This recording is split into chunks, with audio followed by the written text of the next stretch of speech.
ସମସ୍ତଙ୍କୁ ପୁनः धन्यवाद। नमस्ते। आज द्वादशी तिथि, द्वादशी भगवान विष्णुଙ୍କର अत्यंत प्रिय। ତ ଆମେ ହରିନାମର ଶୃଙ୍ଖଳାରେ ଶ୍ରବଣ କରୁଥିଲେ କି କେମିତି ଆମ ପାଖରେ ଯଦି ସେହି ଜ୍ଞାନ ଥିବ, ଠିକ ଆଧ୍ୟାତ୍ମିକ ଜ୍ଞାନ ଥିବ, ସାଧୁସଙ୍ଗ ଥିବ, ଆଉ ସାଧୁ ସାଙ୍ଗରେ ଆମେ ଭଗବାନଙ୍କର ନାମ କୀର୍ତ୍ତନକୁ ଅଭ୍ୟାସ କରୁଥିବା, ତେବେ ଆମେ ଆମର ଯୋଉ ଆଧ୍ୟାତ୍ମିକ ସ୍ତର ଅଛି, ଚେତନାର ସ୍ତର ଅଛି, ତା ଦେହରେ ଉନ୍ନତି ଆଣିପାରିବା। ଆମେ ବି ବହୁତ ସମୟରେ ଆମେ ଦେଖୁଛେ କି ବହୁତ ସୁନ୍ଦର ସୁନ୍ଦର ଭକ୍ତ ମାନେ ଅଛନ୍ତି ଯୋଉମାନେ ଭଗବାନଙ୍କ ନାମକୁ ବହୁତ ସୁନ୍ଦର ଭାବରେ ନିଷ୍ଠାପର ଭାବରେ ଶୁଦ୍ଧ ଭାବରେ ଉଚ୍ଚାରଣ କରନ୍ତି। ବିଶେଷ କରି ପ୍ରଭୁପାଦଙ୍କର ଶିଷ୍ୟ ମାନେ ଗୁରୁ ମହାରାଜ ମାନେ ଉଚ୍ଚାରଣ କରନ୍ତି। ତେଣୁ ଆମ ପାଖରେ ହରିନାମର ମହିମା ନିଶ୍ଚୟ ଅଛି। ଆମେ ହରିନାମ ମହିମାରେ ଜାଣିଛନ୍ତି କେବଳ ହରେ ନାମ ହିଁ କେବଳ କୌଣସି ଜ୍ଞାନ କର୍ମ କିମ୍ବା ଯୋଗ ବ୍ୟତୀତ କେବଳ ଭଗବାନ ଶ୍ରୀ ହରିଙ୍କର ପବିତ୍ର ନାମ ମାଧ୍ୟମରେ ଜଣେ ମଣିଷ ଜୀବନର ସର୍ବୋତ୍କୃଷ୍ଟ ଲକ୍ଷ୍ୟ କୃଷ୍ଣଙ୍କୁ ପ୍ରାପ୍ତ ହେଇପାରିବା। ତେଣୁ ବାରମ୍ବାର ଆମକୁ ଯେତେବେଳେ ହରେ କୃଷ୍ଣ ମହାମନ୍ତ୍ର କୁ ଶୁଦ୍ଧ ଭାବରେ ଉଚ୍ଚାରଣ କରିବା ପାଇଁ କୁହାହଉଛି, ତାକୁ ଆମେ ରିପିଟ କରିବା ଦରକାର ବାରମ୍ବାର। ମନ ସବୁବେଳେ ଆମକୁ କହିବ କି ନାଇଁ କାଲି କଲେ ଚଳିବ, ପରେ କଲେ ଚଳିବ, ଯେମିତି ବି କମ୍ପ୍ଲିଟ କରିଦେବାର ଅଛି।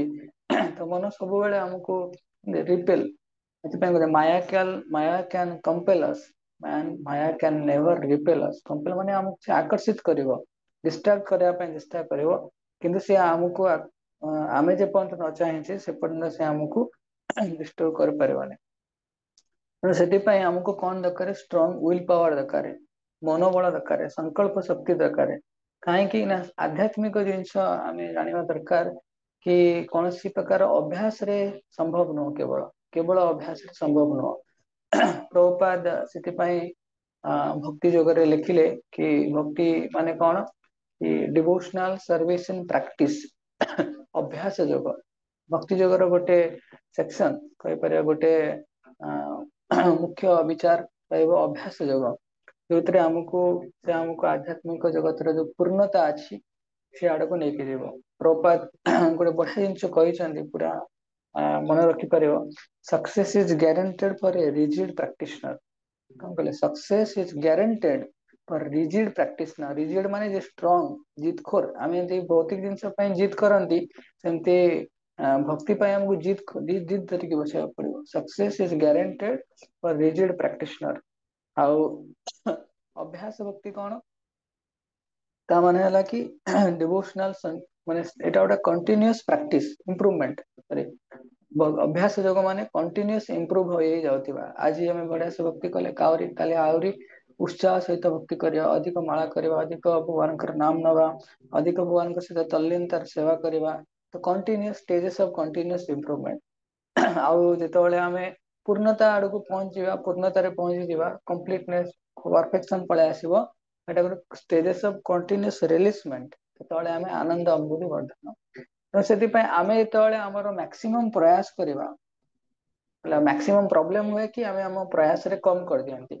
କିନ୍ତୁ ଆମେ ଯେତେବେଳେ ଆମର ମ୍ୟାକ୍ସିମମ୍ ପ୍ରୟାସ କରିବା, କୃଷ୍ଣ ଆମକୁ ଆମର ଯୋଉ ଲିମିଟିଂ ବ୍ୟାରିୟର୍ସ ଅଛି ସେ ଆମକୁ ସେ ଲିମିଟିଂ ବ୍ୟାରିୟରରୁ ବାହାରକୁ ନେଇକି ଯିବେ। କିନ୍ତୁ ଆମେ ଆମର ମ୍ୟାକ୍ସିମମ୍ ପ୍ରୟାସ କରିଥିବା ଦରକାର।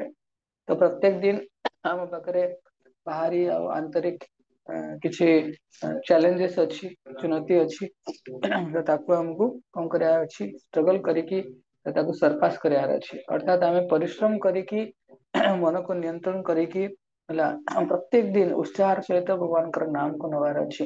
କାହିଁକି ନା ସାରା ସଂସାରରେ, 14 ଭୁବନ ମାଝେ ସାରା ସଂସାରରେ କେବଳ ଗୋଟିଏ ଜିନିଷ କମ୍ପିତ ହେଇଥାଏ, କଣ? ଭଗବାନଙ୍କର ନାମ। ତ ନାମ ଯଦି ଆମେ ହୃଦୟରେ ପ୍ରକମ୍ପିତ କରିପାରିବା, resounding with the holy name, our heart must be resounded with the holy name. ଆମ ହୃଦୟ ସବୁବେଳେ ହରିନାମ ଦ୍ଵାରା କଣ ହେଇଥିବା ଦରକାର? ରିସାଉଣ୍ଡିଂ, ମାନେ ବାରମ୍ବାର କଣ ପ୍ରକମ୍ପିତ ହଉଥିବା ଦରକାର। ତା ଦ୍ୱାରା ଆମର ପୂର୍ଣ୍ଣ ସତ୍ୟ, ଫୁଲ ଏକ୍ଜିଷ୍ଟେନ୍ସ ୱିଲ୍ ବି ପ୍ୟୁରିଫାଏଡ, ପୂର୍ଣ୍ଣ ସତ୍ୟ ଶୁଦ୍ଧ ହେଇପାରିବ। ତେଣୁ ଆମକୁ କଣ କରିବାର ଅଛି? ୟାର ଗୋଟେ ଟେକ୍ନିକ ବି ଅଛି କି ଆମକୁ ଭଲ ଡିଭୋଟି ଯୋଉମାନେ ଭଗବାନଙ୍କର ଭଲ ନାମ କରୁଛନ୍ତି, ତାଙ୍କ ସହିତ ଯୋଗ କରିବାର ଅଛି। ଆଟଲିଷ୍ଟ ପ୍ରଭୁପାଦଙ୍କର ଜପ ଅନଲାଇନରେ ବି ମାରି ଦେଇ ପାରିବ। ପ୍ରଭୁପାଦ ଜପ ଚାଣ୍ଟିଂ 1 ରାଉଣ୍ଡ କରିକି, ପ୍ରଭୁପାଦଙ୍କର ଗୋଟେ ମାଳା ପୁରା ଜପରେ ଦେଖେଇବ। ଯଦି ଜପ କରିବା ଅଛି ସ୍ଲୋ ମୋସନରେ ବି ଲଗେଇ ପାରିବ। ୟା ପରେ ଆମେ ତ ମିଶିକି ବି ଜପ କରୁଛେ, କିନ୍ତୁ ଆଗକୁ ମୁଁ ଚେଷ୍ଟା କରିବି କି ସମସ୍ତେ ପ୍ରଭୁପାଦଙ୍କର ଶିଷ୍ୟମାନେ ଅଛନ୍ତି ତାଙ୍କ ସହିତ ମିଶିକି ଜପ କରିବା ପାଇଁ।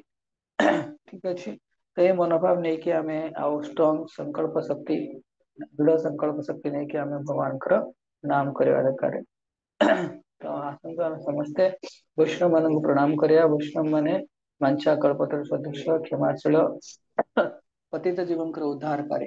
ଦୈନନ୍ଦିନ ଜୀବନରେ ଜ୍ଞାତ ବା ଅଜ୍ଞାତ ସ୍ତରରେ ଯଦି କୌଣସି ସାଧୁ ଗୁରୁ ବୈଷ୍ଣବଙ୍କ ନିକଟରେ ଅପରାଧ ହୋଇଥାଏ, ତାହେଲେ ପ୍ରାତ ମୁହୂର୍ତ୍ତରେ ସେମାନଙ୍କ ଛୁଆଙ୍କ ମୁହଁରେ କ୍ଷମା ପ୍ରାର୍ଥନା ମାଗିନେବା ଉଚିତ। वञ्चाकल्पतरुर्यश्च कृपा सिन्धुमेव च पतितानं पावनेभ्यो वैष्णवेभ्यो नमो नमः। अनंत कोटि वैष्णव भक्तवृंद की जय। नामचार्य के दास ठाकुर की जय। वैष्णव ठाकुर श्रील प्रभुपाद की जय। हरे कृष्ण।